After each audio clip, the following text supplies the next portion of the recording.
This week on the show, USPS is at it once again with the rate increases. Amazon is going to trial a return fee, and a user has a radical suggestion for eBay.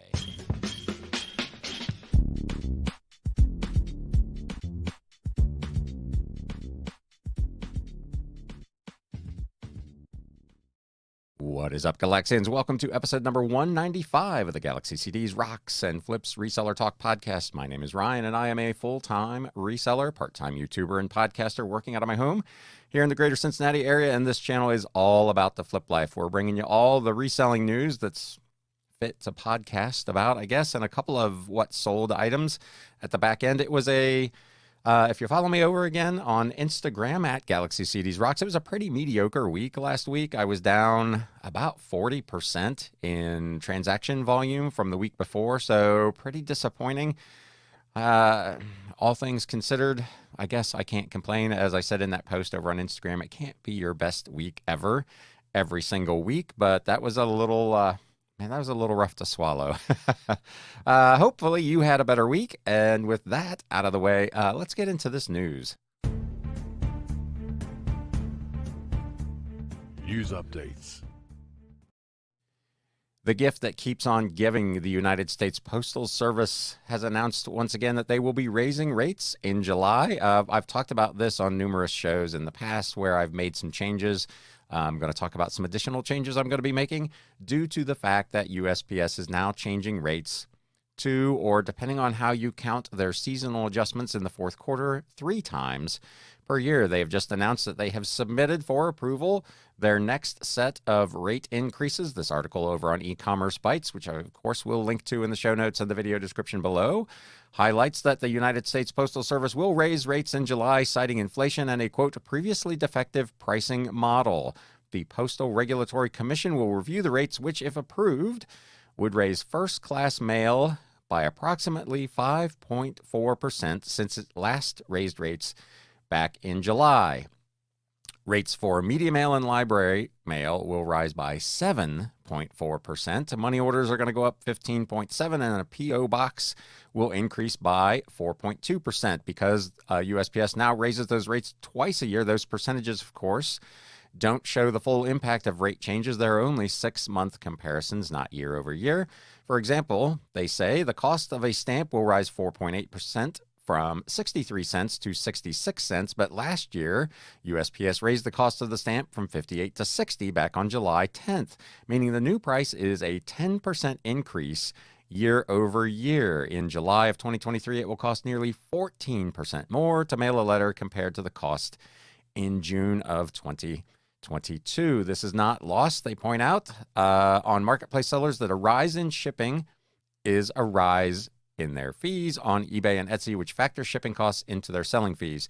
So not only are you getting hit with whatever it is, a 5, 6, 8% increase in postage charges, eBay and Etsy and Mercari soon also collect their fees based on the price of the item plus shipping.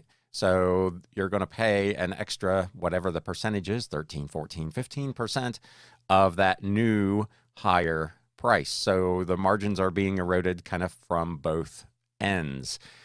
USPS is restricted by how much it can raise market dominant rates, though this article says not as much as they used to be. And they noted in today's filing that the governors of the U.S. Postal Service used virtually all of the pricing authority available to it. When I looked at the table, which there is a link to in this article, they used all but like 0.1% of their available maximum price increase. So it's a pretty hefty jump. They also noted that first-class mail is the highest revenue-generating mail class, accounting for $24.2 billion or 30.7% of the total revenue for the Postal Service in fiscal year 2022. As it had last year, the USPS filed its July prices for market-dominant services first. Look for the other shoe to drop next month when the USPS will announce higher rates for competitive service, which includes priority mail and first-class package service. Those are to be renamed to USPS Ground Advantage beginning on July 9th. These new rates will all take effect on July 9th, and you can find details on the website. This article also points out that the USPS actually raises rates 3 times a year due to the October through January temporary surcharge, which is then almost immediately followed by the January increase. So you've got just increase after increase after increase here. For those of you who are media sellers, if you're watching on YouTube, I just pulled up on the screen a Excel spreadsheet which shows what the change is going to be. The £1 rate, which is a lot of media, CDs, DVDs, many books would fall under £1. The current rate is $3.65 effective if this price increase is approved. In July, that cost is going to go to $3.92. The £2 rate is currently $4.35. That's going to $4.67. The £3 rate is currently $5.05. It's going to $5.42, and so on. So a pretty massive increase again on the heels of one that is not even 4 months old at this point. This one's a couple of months away, so you've got some time to prepare for it.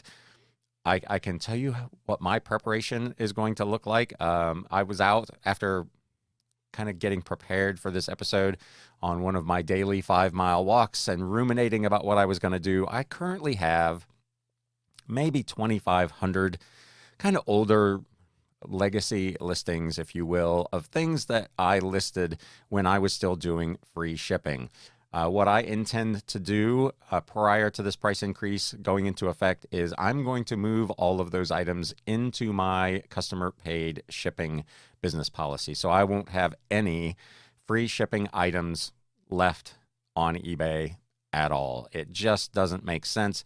I've got stuff listed there, CDs that were listed for $5 or whatever when a 4-ounce shipment on Media Mail could go out for $2.75. It's now going to be almost $4, which obviously just doesn't make financial sense. So I'm going to be transferring all of my listings that are currently free shipping into customer paid shipping. If you're watching on YouTube and you'd like to leave me a comment what you're going to do in preparation for this price increase, please do so down below. If you're listening to the pod, you can, as always, email me at galaxycds@gmail.com, or you can reach out to me on Instagram at galaxycdsrocks and let me know what you think of this price increase generally.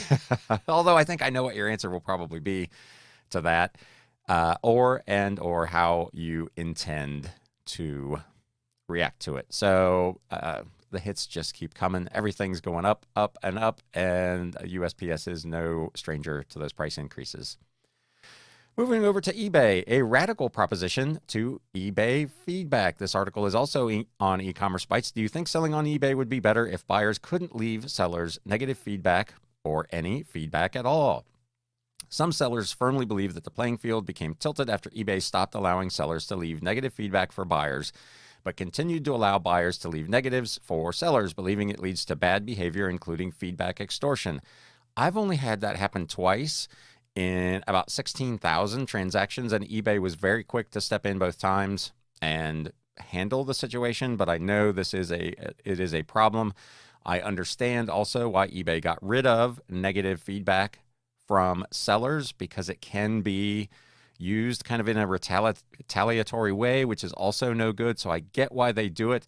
The usual request, this article notes, heard from sellers is to go back to letting sellers leave negative feedback for buyers. But during Wednesday's chat session, an eBay seller had a different idea.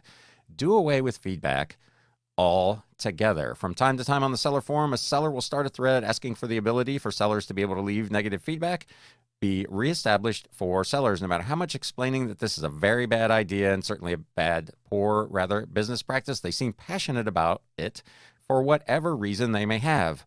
I do understand the passion, just not their reasoning, they went on. But there is something, again, I bring up at every meeting I get invited to, and I'm always told it's a great idea, but there it lies year after year. Most, if not all sites, like or similar to eBay, have stopped having buyer feedback altogether. I actually disagree with that statement because Mercari, the feedback system is central to how sellers get paid. There has to be feedback, whether it be from the actual buyer or automated after 3 days have passed, but it's central to how they process payments. Etsy has their star seller program based on buyer feedback. So Amazon has their their sort of feedback. So I'm not sure where this particular notion is coming from that the sites have stopped having buyer feedback. I don't see that, but nonetheless, they continue. So many issues would be solved if eBay implemented this too. I know it would take a bit of getting used to by the buyers, but they will be fine. I don't know necessarily that it would really take a lot of adjustment from the buyers, because I probably only get feedback from buyers on maybe 30 or 35% of my transactions. I don't have anywhere near as many feedback as I have orders. I think I've got 7,000 maybe feedback, and I've done well over 16,000 orders. So I don't know that that would be a significant adjustment for most buyers to not leave feedback. Again, if you're watching on YouTube, feel free to leave me a comment down below what you think of this potential proposal. It sounds like it's been thrown out there before and that eBay has historically not done anything with it, but it is out there. This also would be a good place to remind you, if you are not a subscriber to the show or a follower of the podcast, please consider doing that. And if you're getting some value out of anything in this mess of a podcast, please consider, if you're watching on YouTube, hitting that thumbs up button. Continuing on with eBay, they have expanded ads on search result pages. Last week we talked about how they're revising the item listing page to give more of your information and less ads on that space. But now they have announced that they're expanding the real estate it devotes to ads on search result pages, which it officially announced on Tuesday. In addition to the top slots of search, promoted listings advanced beta ads can now appear in 3 additional premium placements on the search results page. You may have noticed, if you're a seller over on eBay, they have been running a promotion. I don't know if it's for everyone or by invite only to select sellers, but they are running another, I think it's 50% off your program if you run the, whatever they call it, the advanced beta, where you pay per click, not per purchase. So do with that what you will, but they are definitely providing a premium service with that. Promoted listing standards ads will also appear in the same advanced slots in addition to other places on and off eBay. However, eBay explained that promoted listings advanced beta ads will continue to have preferred access to premium placements over promoted listings standards ads. So if you're not paying for the promoted with the per click payment up front, your promoted listings are not necessarily going to get into the premium spots. They note it's easy to forget the difference between those two programs. Promoted listing standard solution is a cost per sale. You only pay when your promoted item sells. Promoted listing advanced beta is, again, cost per click. You pay for clicks regardless of whether someone buys from you. That is the program that many advertisers run. That's essentially what Etsy runs in their ads. You're paying for clicks, not necessarily for purchases. And if you don't manage that properly, it can get very expensive very, very quickly. So again, let me know in the comments, are you using either of the promotions? I started several months ago. I did a whole podcast episode, I think, on promoted listing standards. I continue to run everything at 5%, and it continues to be about, on any given day, 60% of my sales are promoted. So again, do what you will with that information. Amazon is in the news for a couple of different things here. This article is over on The Street. They face a mind-boggling dilemma and why it is bad for you. The e-commerce giant is walking a fine line between appeasing customers and actually making money. We have been talking for months on this show about how Amazon is making changes to what they're doing, and they're kind of squeezing their third-party sellers to try to get every last drop of income they can out of them, because there's a lot of pressure on the company to actually really start making some money. Lena Khan is no fan of Amazon. In 2018, as a law student at Yale University, she authored an influential paper that called for greater antitrust regulation of the e-commerce giant. Her main argument was that Amazon does not behave rationally. While most publicly traded companies want to generate profits, Amazon, her proposition was, they do the opposite. They're willing to lose a lot of money in pursuit of growth. And that is true, especially early on. Amazon bled cash for tens of years before they really started to even show a modest profit in the quest to become the behemoth that they have become. They wanted to be the biggest player in the e-commerce space. They wanted to reshape traditional retail. They were willing to lose money, a lot of money, for a very long time to do that, and they have been very successful at it. Now, the shift is on to actually start making money. For this reason, Khan, the article points out, who now chairs the Federal Trade Commission, and members of Congress have suggested that Amazon should be broken up. After all, how can you compete against a rapidly growing company that doesn't care about making money? This writer poses the question, but here's why such arguments are increasingly moot. She says mute, but I think she meant moot.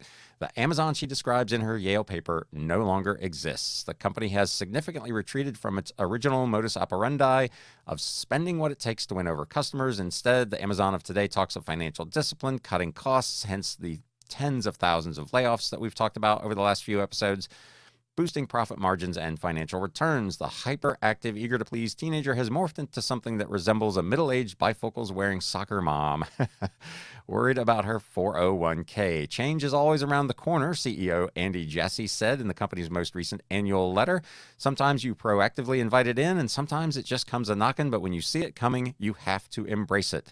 For customers used to getting everything and anything from Amazon for an insanely low price, the change Jassy described is likely to be unsettling. Shoppers can expect to see a company charge more for products and services or even eliminate them altogether if they don't deliver the profits that Amazon wants.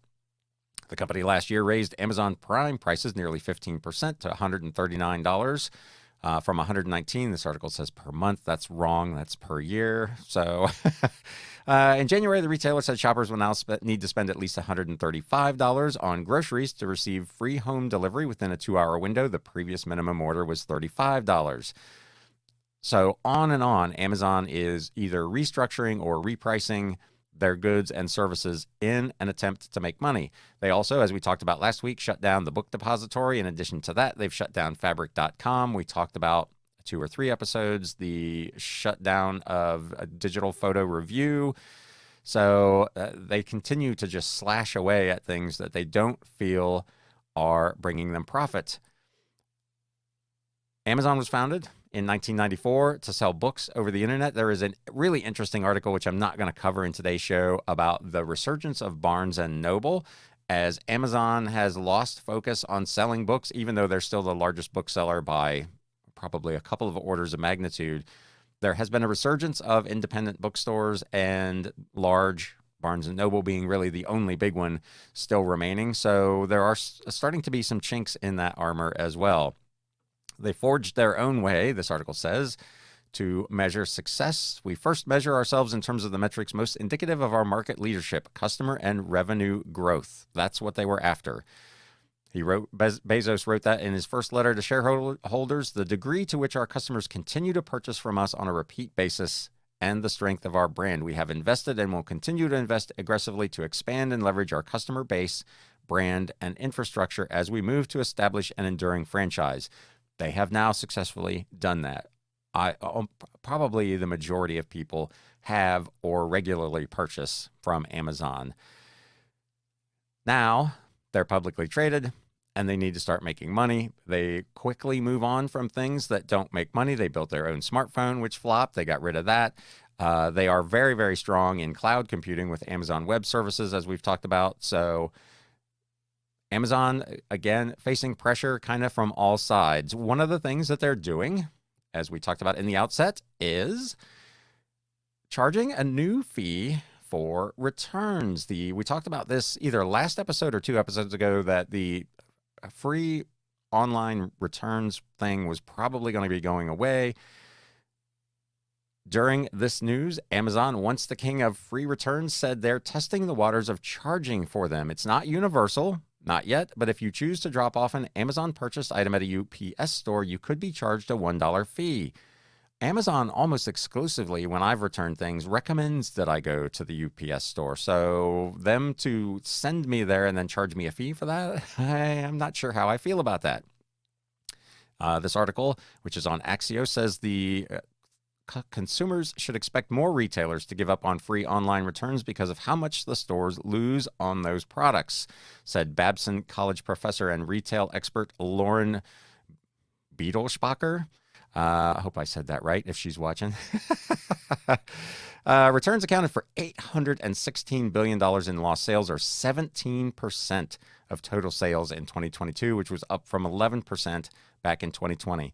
So look at your return rate on eBay or whatever, and compare that to the national average of 17%. You can let me know again in the comments if you're watching on YouTube how yours compares.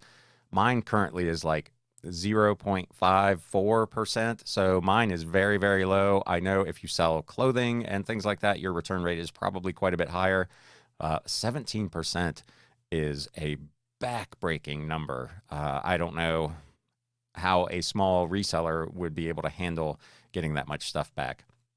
They say when you buy online, it has to go back to the fulfillment center, back through distribution center, back into inventory. And honestly, the chance of it being resold are very small. It's not sustainable for retailers. And that is true. That's where all these big pallets of unsold merchandise come from. Those are returns that the package was damaged or whatever. Amazon cannot sell that really to a new customer. So they package them off and sell them by the pallet, and resellers like us buy them, and then we resell those items. So this article points out that Kohl's, for instance, has stopped covering return shipping costs. However, the temptation to maintain a free returns policy is powerful because of its allure as a marketing tool. Many stores are still offering free returns, and Amazon itself continues to offer free returns at Whole Foods Market, Amazon Fresh stores, Amazon Hub Locker locations, and Kohl's stores nationwide. So again, trialing ways to, in this case, save money on their otherwise very generous return policy. I've never had an instance where Amazon refused to take something back. So there you go. With all that news out of the way, let's look at just a handful of items that have sold in what was otherwise a very slow week here at the Galaxy.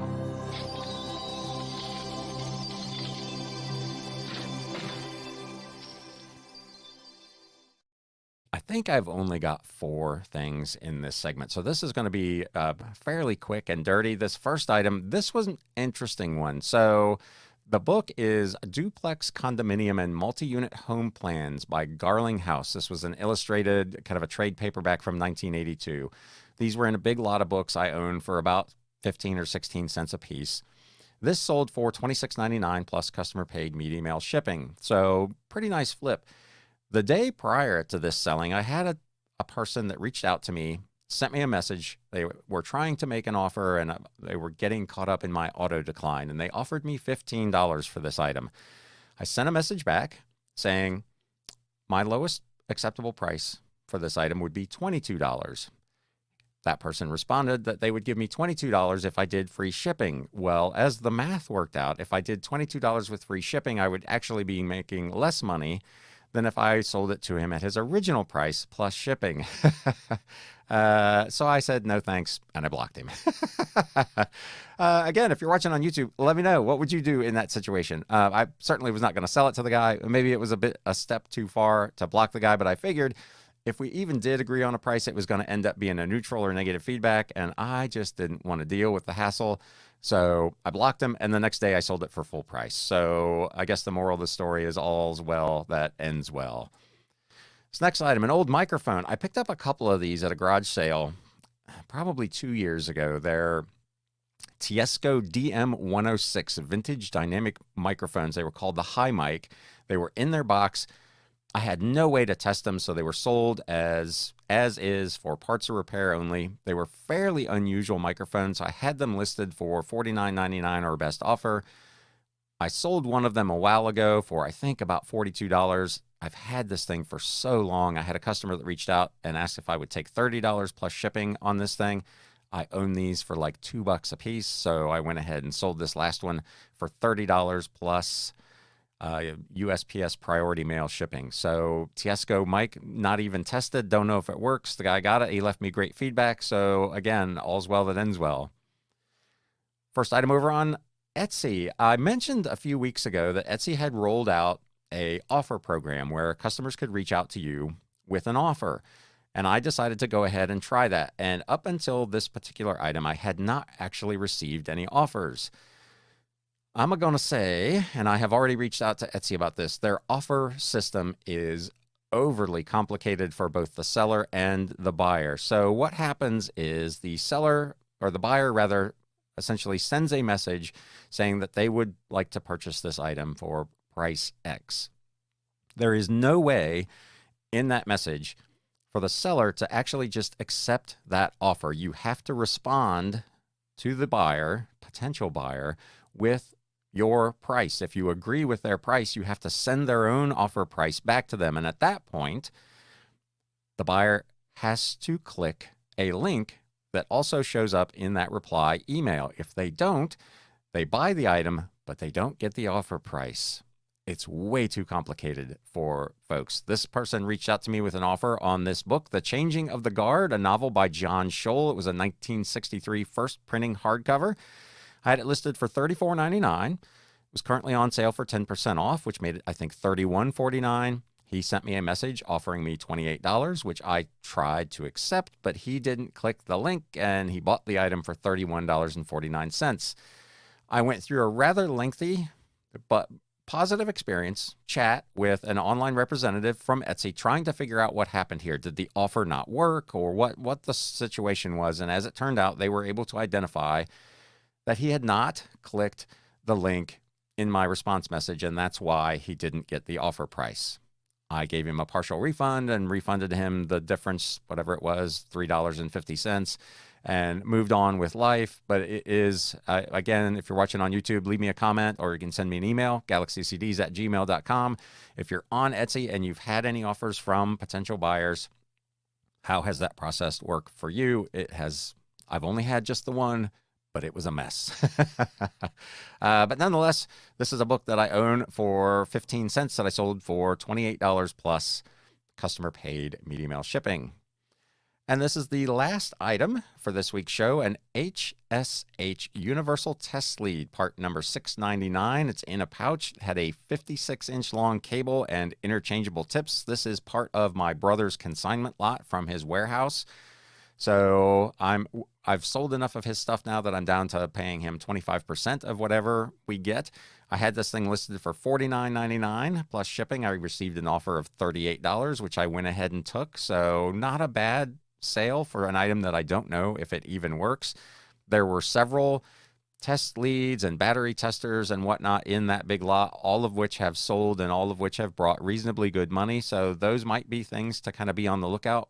People seem to be willing to take a chance on them, whether you know if they're working or not. And that, unfortunately, is about it. Like I said, only 60-odd sales last week, way, way off from the week previous, and only a handful of things really in that $20, $25 plus range, which we've covered all here today. So hopefully you have had a better week out there than I had, at least from a sales standpoint. Other than that, I had a fantastic week. The weather here in the greater Cincinnati area has been sunny and 70 to 80 degrees for the last 8 days in a row. I've got my 5-mile walk in 8 days in a row, so I've done over 40 miles with a little extra 10th here and there in the last 8 days, and it has improved my mood tremendously. So hopefully this finds you well. As always, thank you so much for spending a little bit of your time with me here at the Galaxy. And now it's time to sell. Thanks, guys. You have been listening to the Galaxy CDs Rocks and Flips Reseller Talk podcast. Thank you so much for tuning in, and we will catch you again next time.